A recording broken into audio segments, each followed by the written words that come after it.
बच्चों, आज हम देखेंगे भूगोल की क्लास में लेक्चर नंबर 3। ठीक है जी, जिसे हम सौरमंडल की क्लास में लेक्चर नंबर 3 होगी। भूगोल की तो क्लास नंबर 4 है। ठीक है जी, तो आज की क्लास में हम सौरमंडल के ग्रहों के बारे में देखेंगे। हमने सौरमंडल के एक तारे सूर्य के बारे में देख लिया। सूर्य की जो पूरी डिटेल थी उसको हमने पिछली क्लास में पूर्ण रूप से पढ़ा था। ठीक है जी, आज की क्लास में हम इनके ग्रहों को, जिसमें फर्स्ट ग्रह बुध के बारे में डिटेल में देखेंगे। ठीक है, सौरमंडल में किसको देखेंगे? बुध को। तो बुध जो है हमारा क्या है आज का टॉपिक है, समझिए। ठीक है जी, तो बुध को समझना है यहाँ पर आपको। तो पहली बात, सूर्य के सबसे नज़दीक ग्रह कौन सा है? बुध है। ठीक है जी, सबसे पास ग्रह कौन सा है? बुध है। ये याद रखिएगा, यह क्वेश्चन जो मैं बताऊंगा आपको, जो भी समझाऊंगा, वो हर एक एग्ज़ाम में आपको कॉम्पिटिटिव एग्ज़ाम में काम आएगा। जैसे कि SSC, CGL, CHSL, MTS, GD, bank, BI और यूपीएससी के लिए भी इम्पोर्टेंट है। ठीक है जी, तो आइए आज की क्लास शुरू करते हैं। तो पहली बुध की पहली बातें देखते हैं। फर्स्ट ऑफ ऑल, सूर्य के सबसे नज़दीक ग्रह क्या है? नज़दीक ग्रह। ठीक है जी, क्योंकि देखो सूर्य में सबसे पहले कौन सा ग्रह आता है? बुध, फिर आता है आपका शुक्र, फिर आता है आपका पृथ्वी, फिर आता है मंगल। ठीक है जी, फर्स्ट ग्रह ये है, सेकंड ये है, थर्ड वाला ये है और फोर्थ वाला ये है। तो इसमें कितने ग्रह हैं आपके? 4 ग्रह हैं। तो चारों ग्रह में पहला कौन सा है? बुध है, और ये सबसे सूर्य से नज़दीक ग्रह है, इसलिए ये आपका ये इसका क्या है? परिक्रमण और परिभ्रमण, दो चीज़ होते हैं, मैं बताऊंगा उसको। तो बुध जो नक्षत्र होती हैं इनमें, उसमें एक वर्ष में जो दिनों की संख्या होती है वो कितनी होती है आपको पता है? मतलब बुध अपनी एक पूरी कक्ष करने में कितना, पूरी सूर्य की परिक्रमा करने में कितना दिन लेता है? तो वो है आपका 88 दिन। ठीक है जी, इसको मैं नक्षत्र लिख देता हूँ। अब यहाँ पर देखिए, सबसे नज़दीक ग्रह, इसकी नक्षत्र कितनी है? 88 दिन। और यह देखो, ये चंद्रमा की जो कलाएं होती हैं उसी की तरह यह प्रतीत होती है। ठीक है जी, चंद्रमा की तरह कलाएं होती हैं इसमें। ठीक है जी, क्या होती हैं? कलाएं होती हैं। चंद्रमा में जिस प्रकार से कलाएं होती हैं, जैसे पृथ्वी का उपग्रह कौन सा है? चंद्रमा। उसमें जो कलाएं होती हैं उसी प्रकार की कलाएं आपके बुध में भी होती हैं। ठीक है जी, तो यह आपको समझ आ गया होगा। फिर इसके एक और तथ्य के बारे में देखें तो बुध का सबसे, देखो बुध जो है ना, सूर्य की परिक्रमा करने में बहुत ही कम समय लेता है। सबसे कम समय लेता है सूर्य की परिक्रमा कम समय में करता है। कितना में? सबसे कम। ठीक है जी, सबसे कम। ठीक है जी, अब यहाँ देखो, सबसे कम समय में तो करता है। ठीक, तो इसकी जो ये वाली जो है आपकी परिक्रमा करने की जो चाल है, जिसे आप क्या बोल सकते हो, जो अक्ष है उनका, जिस कक्ष में वो घूमती हैं, उस कक्ष की जो ये गोलाई होगी वो भी तो छोटी होगी ना, क्योंकि यह जल्दी पूरा कर लेता है।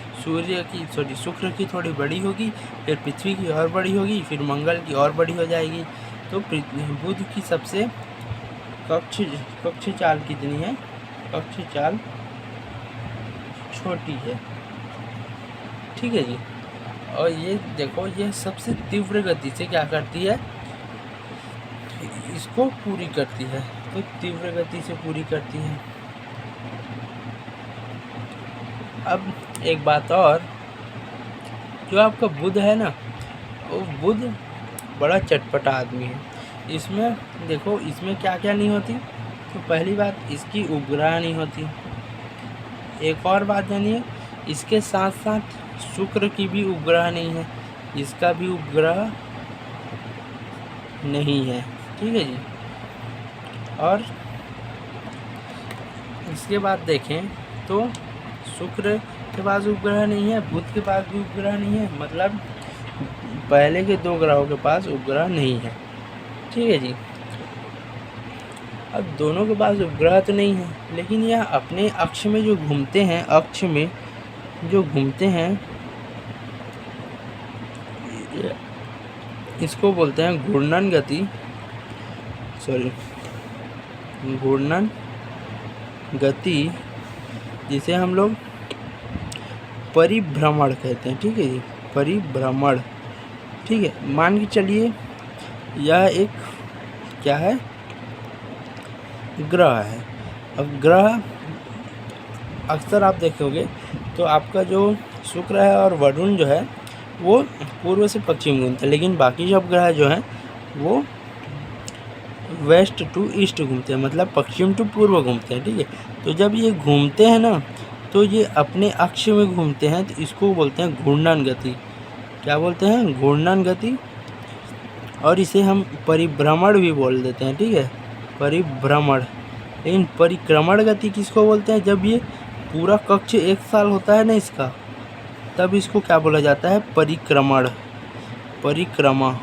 परिक्रमण। ठीक है जी, परिक्रमा और क्रमा को याद करिएगा, परिभ्रमण को। ठीक है जी, तो यहाँ परिभ्रमण जो घूर्णन गति है वो अक्ष में होती है इसकी, वह बड़ी तेज होती है। तो यहाँ पर इसकी जो अक्षीय झुकाव भी है, जैसे कि पृथ्वी की जो झुकाव है 23.5 डिग्री में है, ऐसे एक पृथ्वी है, पृथ्वी जो है अपने अक्ष में थोड़ी सी टिल्टेड है। तो यह जब झुकी है तो यहाँ पर आपका जो 23.5 डिग्री का ये जो एंगल बनता है, ये ना ये सबसे बड़ा एंगल नहीं है, क्योंकि जो आपका बुध है ना उसका इससे भी बड़ा एंगल है, मतलब ये और भी ज़्यादा झुका हुआ है अपने अक्ष में। तो इसको क्या लिख सकते हैं? अक्षीय झुकाव अधिक, सबसे अधिक अक्षीय झुकाव अधिक है। ठीक है, अब देखो यह जो है आपका ये जो ग्रह है वो चंद्रमा के सदृश दिखाई देने वाला ग्रह है। जो बुध जो है ना चंद्रमा की तरह ही दिखाई देता है। मतलब आप जब चंद्रमा में चले जाएंगे, चंद्रमा में जाएंगे ना, तो चंद्रमा से आपको बुध को मतलब देखने में आसानी हो जाएगी, वहाँ से आप आसानी से इसको देख पाओगे। चंद्रमा के में आप खड़े हो जाओ, मान के चलो आप चंद्रमा में चले गए, फ्यूचर में चले जाएंगे, तो मान के चलिए आप चले जाएंगे, तो वहाँ से आपको जो बुध है, बुध जो है वो आसानी से आप इसको देख पाओगे। ठीक है जी, तो इस प्रकार आज हमने बुध की सारी डिटेलों को देख लिया। बुध की ज़्यादा और डिटेल नहीं है, तो आज की क्लास में बस इतना ही। बुध के बारे में हमने जितने भी देखा उससे वो आप अच्छे से देखिएगा इस वीडियो को, जिससे आपको यह पूरा इसका बुध का सिस्टम समझ आ जाएगा और सौरमंडल के पहले ग्रह का पूरा ज्ञान आपको मिल जाएगा। तो धन्यवाद, अगले क्लास में मिलते हैं जिसमें आपको अनेक ग्रहों के बारे में बताया जाएगा। तो बाय बाय, अगली क्लास में मिलते हैं। अच्छा लगा दोस्तों के साथ शेयर कीजिएगा।